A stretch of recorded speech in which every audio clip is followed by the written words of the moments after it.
मैत्रिणींनो, जरा विचार करा. आपल्या आयुष्यात किमती वस्तू काय आहेत?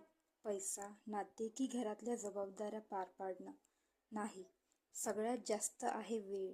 आपण महिला दिवस रात्र घर, कुटुंब, लेकरं, नातेसंबंध याच्यामध्येच किती मग्न राहतो की आपल्याला असं वाटतं की आपल्याजवळ स्वतःसाठी वेळच नाही आहे. पण खरं आहे, वेळ आपल्याजवळ आहे, पण आपण ओळखून नाही राहिलो. जेव्हा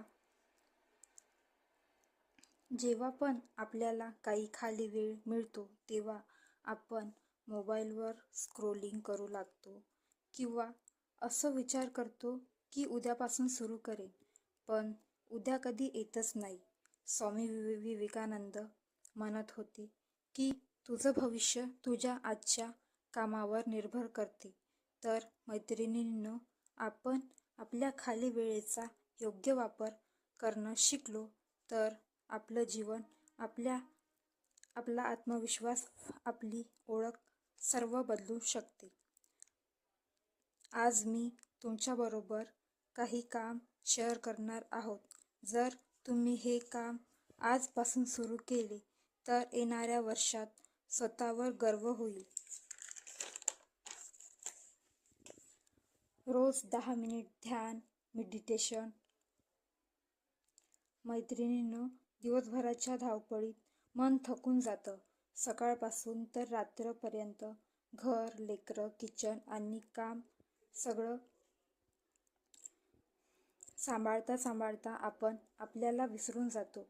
जर आपण 10 मिनिट डोळे बंद करून ध्यान केले तर तुमचं मन शांत होईल, स्ट्रेस कमी होईल आणि आपण स्वतःला मजबूत समजू. जसं भांडे घाण झाल्यावर भांड्यांना धुवावं लागतं, तसंच आपलं मनही दिवसभराच्या गुंतागुंतीमुळे घाण होते. ध्यान आपल्या मनाला अगदी सोप्या पद्धतीने साफ करते. स्वामी विवेकानंद चे विचार वाचन.